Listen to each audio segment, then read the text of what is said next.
एक सबसे बड़ा एक दिक्कत है बिहार में उसका एजुकेशन सिस्टम। बिहार होता है जब पब्लिक से पूछो तो कहेंगे दोष ना पब्लिक का है ना गवर्नमेंट का है, तो कौन है वो जो ये गवर्नमेंट वाले ही होंगे। क्या नाम है भैया? अरे भाई, अरे नाम तो बता दो। संजू यादव। मैं आपका भाई जी अमन कुमार सिंह नाम है। महेश नाम है सर। महेश, कहाँ से हैं आप? बिहार से है जी। बिहार नाम है, कहाँ से हैं आप? अयोध्या। अयोध्या। क्या बात, क्या लगता है देश में बेरोजगारी महंगाई है? खुद से पूछिए। लगता है महंगाई वगैरह है देश में अभी? है भी नहीं भी यार। बट बेरोजगारी से ही बड़ा मुद्दा है हमारे देश में। जो शिक्षा है, शिक्षा का स्तर अगर उस लायक नहीं होगा तो ये बेरोजगारी लगातार कायम ही रहेगी। अब देखो मेरे पास मेरा पेमेंट कलेक्ट नहीं हुआ, मेरे पास तो 2 रुपए का अंडा भी महंगाई है। इस बार के बजट से क्या लगता है, मिडिल क्लास या फिर education sector, health sector, defence sector में बजट का बढ़ावा होना चाहिए? होना तो चाहिए, बट क्या जो पार्लियामेंटेरियन है वो आपके सर्वेंट हैं, वो तो पता है, पर क्या एक्चुअल में पावर है हमारे पास? अच्छा, तो डेमोक्रेसी में ऐसे कौन कौन से गुण वाले पार्टी चाहिए, मतलब क्या गुण होने चाहिए एक आइडियल पार्टी? किसी भी तरह का क्रिमिनल एक्ट ना हो। इंडिया के बड़े पार्टियां हैं, कांग्रेस है हमारा बीजेपी है, 2 सबसे बड़े पार्टी है, मेजर पार्टी है। बताइए ऐसा कुछ है क्या? गुंडे भरे पड़े हैं। गुंडे भरे पड़े हैं, सबसे बड़ा बात। एमपी गुंडे हैं। दुख इस बात का है कि जब इस मुद्दे पे बात किया जाता है तो बदसलूकी किया जाता है। मोदी जी ने, आदित्यनाथ महाराज, योगी जी ने, इन्होंने एक विवादित मुद्दे को सुलझाया है। अच्छा, ना कि इन्होंने अपना व्यक्तिगत कुछ रोल निभाया है। मोदी सरकार प्रभु श्री राम के मंदिर के लिए कोई जिम्मेदारी, उनका कोई योगदान नहीं है? मैं नहीं दे सकता योगदान। क्या लगता है मोदी जी डर गए हैं या सच्चाई से भाग रहे हैं? यार वो 56 इंची चेस्ट है।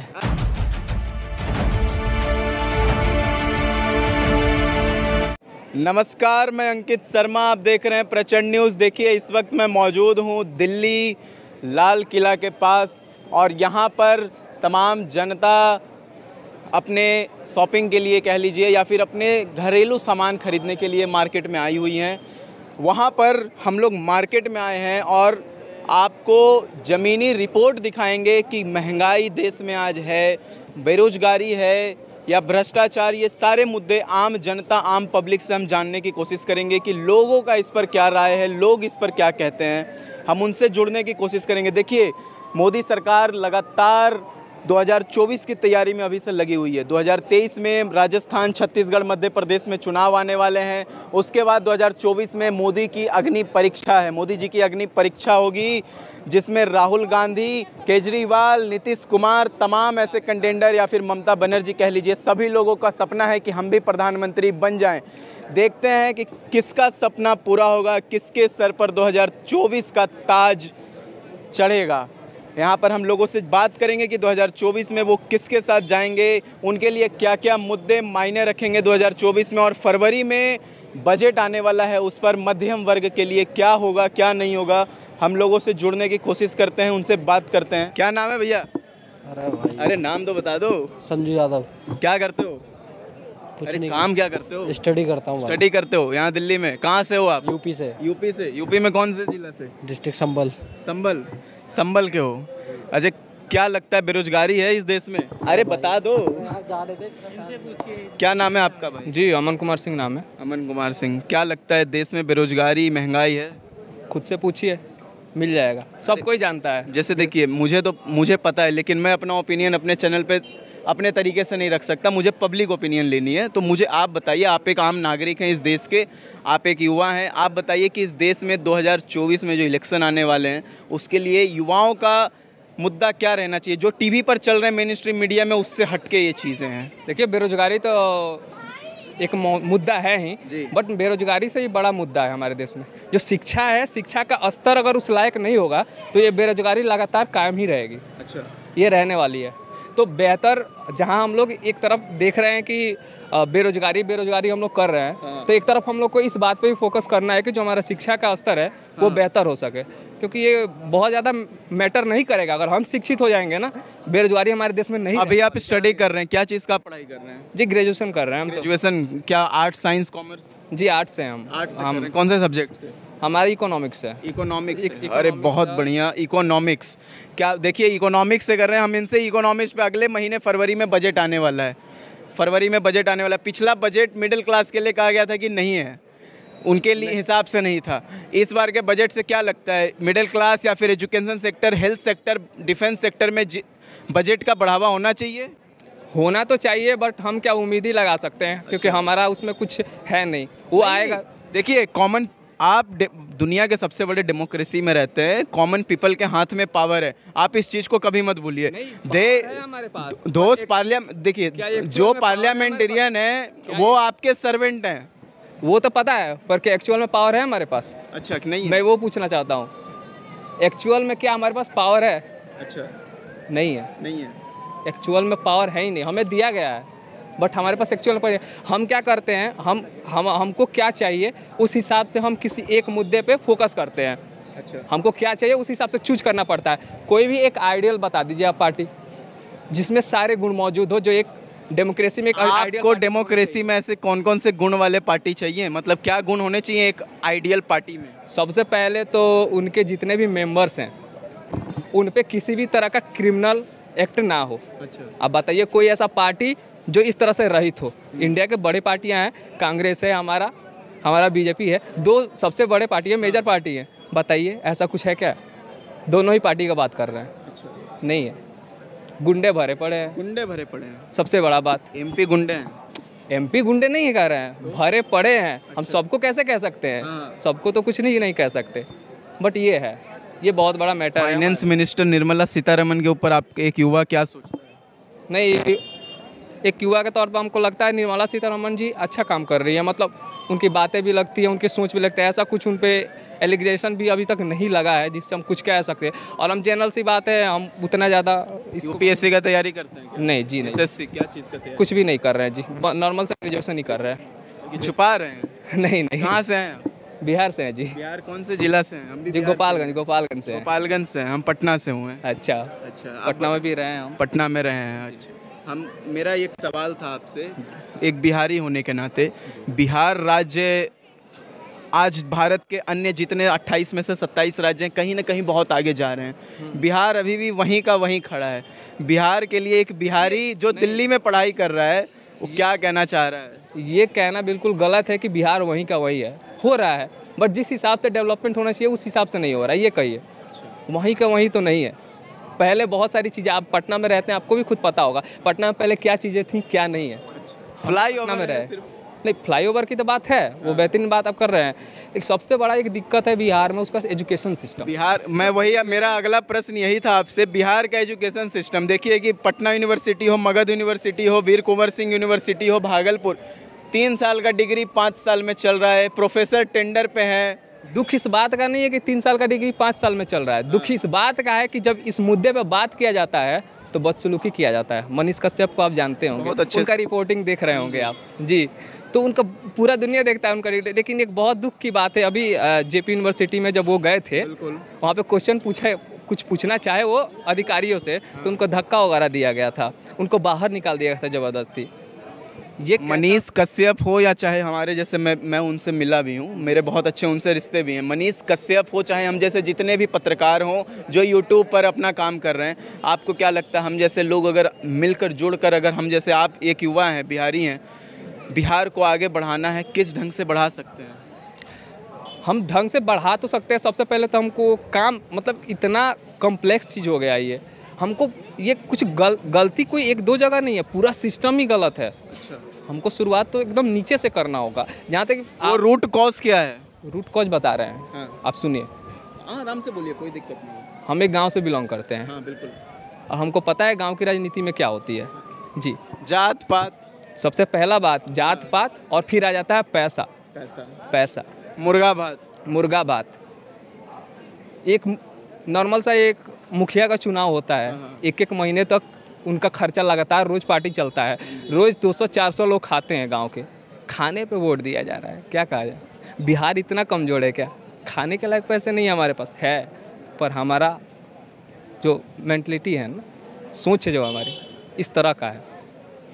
बिहार बहुत बेहतरीन है, बट लोग खुद को गिरा रहे हैं। क्या खाने पे वोट, आप समझ में आ रहा है? बिल्कुल, खाने के लिए वोट, मुर्गा भात पर वोट मिल रहा है। ऐसा होता है? 1500 रुपये पे हम लोग बिक जाएंगे, बिहारी बिक जाएगा 1500 पे? नहीं बिकेगा। चंद्रगुप्त मौर्य जहाँ के है, जहाँ विक्रमादित्य जहाँ के है, गुरु गोविंद सिंह जहाँ की माटी में खेले हैं, बिल्कुल, राजेंद्र प्रसाद की धरती, और हम बिक जा रहे हैं खाने के लिए और 500 रुपये के लिए। और सबसे बड़ी बात यह है कि बिकने के बाद फिर अलग अलग राज्य में झोला उठा के चले जाते हैं नौकरी करने के लिए। हाँ, झोला उठा के वो तो जाना ही है। अच्छा। आपके पास क्योंकि रोजगार है ना, इसके पीछे भी कारण है। जब हम पैसे पे, खाने पे, जाति पे वोट करेंगे तो हम तो किसी को चुनेंगे ना। हाँ। किसी को भी चुन देंगे, वो गुंडा होगा, मवाली होगा, क्या होगा। एक नॉर्मल सा हमारे यहाँ गंडक नदी बहती है, आपको पता होगा। गंडक नदी का पुल का एक नॉर्मल सा निर्माण कराना हो वहाँ पे तो बहुत सोचना पड़ता है, सोचना पड़ेगा। एक छोटा सा अगर पुल भी वहाँ पे बनवाना हो ना तो सोचना पड़ जाएगा। एक नाहर का पुल बनवाना हो सोचना पड़ जाएगा। एक रोड बनवाना हो सोचना पड़ जाएगा। पता है क्यों? जो 2 साल का काम है वो 5 साल में होगा। इसके पीछे भी कारण है, बहुत सारे बाहुबली खड़े हो जाएंगे। आप बड़े होकर क्या मतलब आप आगे आप पढ़ाई में क्या करना चाहते हैं? क्या आपको बनने का लक्ष्य है? हम तो MBA करना चाहते हैं। MBA करना चाहते हैं तो अगर आप कॉरपोरेट सेक्टर में जाएंगे, बिहार के लिए आपका क्या योगदान रहेगा? एक्चुअल में कॉर्पोरेट सेक्टर में जाने का मेरा मुद्दा मेरा ये नहीं है कि हमको बिहार के लिए, क्योंकि हम कॉर्पोरेट सेक्टर में रहते हुए बहुत ज़्यादा कुछ कर नहीं पाएंगे। तो मेरा मैटर ये है कि हम एक नॉर्मल सा फैमिली से आते हैं, तो सबसे पहले मेरा नीड है कि हम एक अच्छा सा अपने फैमिली के लिए फैमिली का बैकग्राउंड क्रिएट कर पाएँ, और उसके बाद फिर हमको तो आना ही है, बिहार में ही आना है। बिहार में आना है, बिहार के लिए काम करेंगे। जी बिल्कुल, बिहार के लिए ही काम करना है, बिहार में ही लौट के आना है। वो मेरा मातृभूमि है, उसको छोड़ नहीं सकते हम ऐसे। चलिए, तो यहाँ आप दिल्ली यूनिवर्सिटी से पढ़ाई कर रहे हैं? जी जी, दयाल सिंह कॉलेज से हम पढ़ाई कर रहे हैं। चलिए, बहुत बहुत धन्यवाद, आपसे बहुत अच्छा लगा बात करके। बिल्कुल बहुत अच्छा काम बिल्कुल। कर रहे हैं। चलिए सर, क्या नाम है आपका? महेश नाम है सर। महेश नाम है। कहाँ से हैं आप? अयोध्या। अयोध्या। क्या बात है, राम प्रभु श्री राम की नगरी से हैं। क्या करते हैं आप? सर मैं यहाँ टेलर का जॉब करता हूँ। टेलर का जॉब करते हैं। क्या लगता है भाई कि महंगाई है देश में, क्या मुद्दे रहेंगे 2024 में? 2024 का मुद्दा तो सबसे बड़ी चीज़ तो भैया रोज़गारी ही है ना। बेरोज़गारी हो रही है। हम भी देखो बेले ही हैं यार। अच्छा। हम बेले ही हैं। आए थे अपनी सैलरी कलेक्ट करने। अच्छा। बट हमको 15 दिन बाद अपॉइंट कर दिया गया, 15 दिन बाद आके ले जाना। अच्छा। तो देखो यही है, बेले हैं। क्या लगता है महंगाई वगैरह है देश में अभी? है भी नहीं भी यार। है भी नहीं भी, एक ऐसा ओपिनियन है। ये ऐसा ओपिनियन है भाई कि जिसका सब कुछ सिस्टम से चल रहा है उसको सब कुछ सस्ता है। अच्छा। अब देखो मेरे पास मेरा पेमेंट कलेक्ट नहीं हुआ, मेरे पास तो 2 रुपए का अंडा भी महंगाई है। अच्छा। सिंपल सी तो एक आम नागरिक के लिए इतनी तकलीफ है अभी? है यार, है। और इसमें दोष ना तो गवर्नमेंट का है, ना हमारा है, ना किसी का है। दोष किसका है? यही होता है, जब पब्लिक से पूछो तो कहेंगे दोष ना पब्लिक का है ना गवर्नमेंट का है। तो कौन है वो जो ये क्रिएट कर रही है मुश्किल आप लोग के लिए? अब देखो हम किसी एक पर्सन को तो दोषी नहीं बना सकते ना। अरे तो कौन है? गवर्नमेंट वाले ही होंगे। अभी कहें कि गवर्नमेंट नहीं है, फिर कह रहे हैं गवर्नमेंट वाले हैं। यार देखो, हम अपने हालात के जिम्मेदार हम खुद हैं। अच्छा। आदमी खुद के हालात के जिम्मेदार वो खुद होता है। गवर्नमेंट किसी को सेल्फ पेमेंट नहीं करती। आपको काम करना होता है अपनी ज़िंदगी को चलाने के लिए। This my opinion is final. क्या लगता है 2024 में नरेंद्र मोदी आ रहे हैं प्रचंड बहुमत से? आखिरी सवाल। देखो अब ये इस पे कुछ कहना तो गलत ही होगा। प्रभु श्री राम का मंदिर बना दिए हैं भैया। तो मंदिर बन गया, ठीक है। प्रभु श्री रामचंद्र जी मंदिर बनाने से थोड़ी ना फेमस हो गए हैं। अरे प्रभु श्री राम का जहाँ जन्म हुआ वहाँ मंदिर बन गया है। आप वो तो उनका जन्मभूमि स्थान है। वो मंदिर बना देने से थोड़ी ना हो गया। अरे जन्मभूमि स्थान है तो उनके लिए मंदिर बनाए ना। देखो प्रभु कहाँ रहते हैं? गर्भगृह में प्रभु रहते हैं ना। PM मोदी जी ने, आदित्यनाथ महाराज योगी जी ने, इन्होंने एक विवादित मुद्दे को सुलझाया है। अच्छा। ना कि इन्होंने अपना व्यक्तिगत कुछ रोल निभाया है। अच्छा। और इसमें हमारा सुप्रीम कोर्ट ने भी अपना उचित फैसला दिया, तो मंदिर बन रहा है। अच्छा। इसमें किसी को स्पेशलिटी दे के नहीं कहा जा सकता कि इस बंदे ने इसके लिए ये किया है। मतलब मोदी सरकार प्रभु श्री राम के मंदिर के लिए कोई जिम्मेदारी, उनका कोई योगदान नहीं है? मैं नहीं दे सकता। योगदान नहीं है? योगदान तो यार हर एक आदमी का है, हर एक सनातन धर्मी का है उसको बनवाने में। अच्छा। पर मैं किसी एक व्यक्ति को उसका सारा क्रेडिट नहीं दे सकता। वो अपना काम कर रहे हैं जिम्मेदारी से। महाराज आदित्यनाथ योगी ने अपना काम किया। एक आखिरी सवाल है, मोदी जी के ऊपर BBC डॉक्यूमेंट्री अभी लाई थी गोधरा कांड के ऊपर, बैन कर दिया भारत से, बैन कर दिया मोदी जी ने। यूट्यूब हो चाहे ट्विटर हो इंस्टाग्राम हो, सब जगह से लिंक बैन कर दिया, और जो चैनल अपलोड कर रही है वो चैनल को बैन कर दिया। क्या लगता है मोदी जी डर गए हैं या सच्चाई से भाग रहे हैं? यार वो 56 इंची चेस्ट है। अरे क्या 56 इंच का सीना। हाँ हाँ, वो डरने वाला नहीं है। अच्छा, बट क्या, तो बैन क्यों कर दिया जब डरने वाला नहीं है? That is our PM. है यार हमारे पीएम के बारे में हमारे पीएम 56 इंच के और एक डॉक्यूमेंट्री से डर गए। काहे डर गए हैं? वो डरे नहीं है भाईजी। हाँ, यार किसी पे भी आप नाजायज ब्लेम करोगे तो वो चीज, नाजायज ब्लेम है। और क्या ये सब नाजायज। बीबीसी के ऊपर मोदी जी केस करें, बैन कर देंगे डॉक्यूमेंट्री। डॉक्यूमेंट्री बैन होगी, जरूरत पड़ी तो बीबीसी पे भी बैन होगा। अच्छा, बीबीसी बैन हो जाएगा भारत में? बिल्कुल कर दिया जाएगा। उनकी सरकार है भैया, हमारी सरकार है, हम कुछ भी कर सकते हैं। हैं? और क्या मतलब क्या बात सरकार करते है हैं तो आप? कुछ भी कर सकते हैं। नहीं, कुछ भी नहीं कर सकते, लेकिन जो देश हित में होगा वो तो किया ही जाना चाहिए ना। अच्छा, यार एक पीएम है, वो इतने बड़े पद पे बैठे हैं वो, हाँ। और उन्होंने क्या कुछ ऐसा किया होगा जो उन्होंने हाई कोर्ट, सुप्रीम कोर्ट ने उनको बाइज्जत बरी कर दी, लेकिन बीबीसी उनको दोषी दिखा रहा है। अरे बीबीसी से क्या होता है यार, 1 इंच। ये वही बीबीसी है जो अपने ब्रिटेन का जितना उन्होंने पूरे देश में जो उन्होंने किया पूरी दुनिया में, वो कभी नहीं दिखाई। आप एक चीज़ से वाकिफ हैं शायद या नहीं है, तो मैं आपको बताता हूँ। ऋषि सुनक जी भी ब्रिटेन के पीएम हैं। हाँ। वो भी मोदी जी के समर्थन में उतरे हैं। अच्छा, पता है आपको? हाँ पता है। फिर अगर हमारे मोदी जी किधर से रॉन्ग होते तो उनका खुद का पीएम हाँ। मोदी जी के समर्थन में उतरा दो। अरे वो तो भारत के ही है ना भाई, उससे क्या मतलब होता है? पर नागरिकता तो उनकी, सिटीजनशिप उनकी वहाँ की है। फिर भी दिल है हिंदुस्तानी। वो तो है यार, है ना? वो तो है। मानते हैं ना? एग्री। एग्री। चलिए, अयोध्या वाले भाई साहब हमारे साथ जुड़े थे। देखिए, हाँ कहिए और कुछ। आप कर लीजिए। ओके, देखिए तमाम लोग हमारे साथ जुड़े, हमसे बात किए देश के अलग अलग मुद्दों पर। ऐसे तमाम खबरों के लिए बने रहिए मेरे साथ। मैं अंकित शर्मा, प्रचंड न्यूज़। बहुत बहुत धन्यवाद।